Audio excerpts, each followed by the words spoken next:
My name is Nicole Jellinek.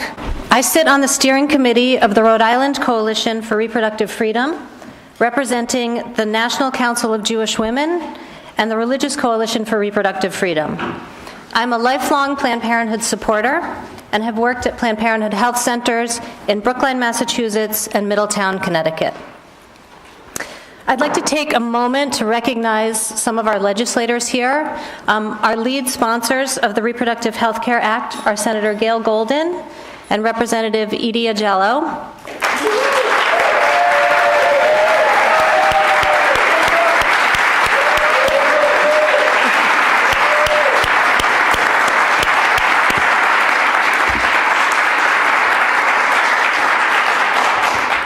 And we have a number of other bill sponsors and supporters in the room. Forgive me if you rolled in late and I don't have your name, but we have Senator James Seveny, Senator Don Oyer, Senator Janine Kalkin, Senator Susan Sosnowski, Representative Aaron Regenberg, Representative Jason Knight, and Representative Susan Donovan.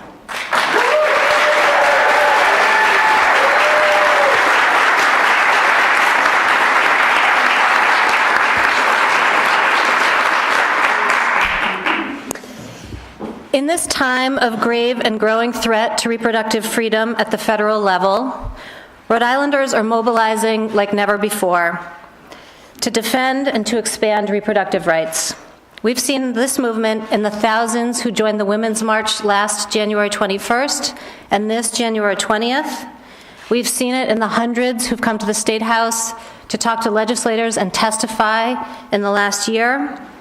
And we've clearly seen it in the growth of the Rhode Island Coalition for Reproductive Freedom, whose mission is to protect and advance access to reproductive health care through advocacy and legislative action.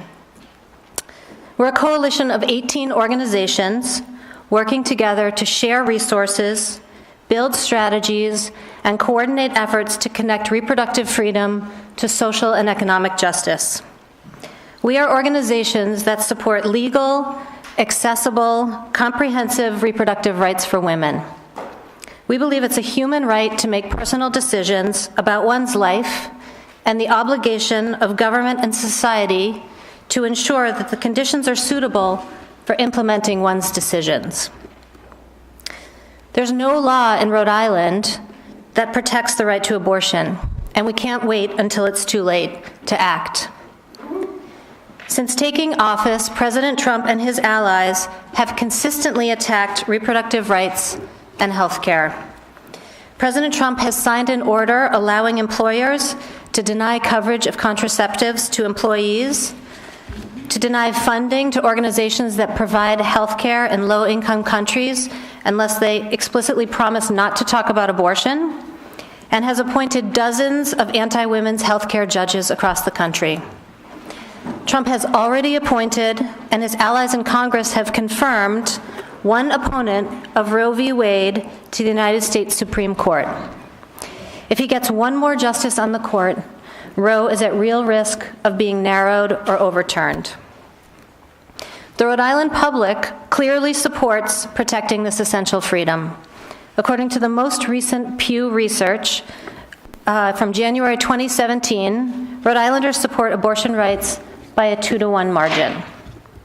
Today, you'll hear from 5 partners in the Coalition for Reproductive Freedom.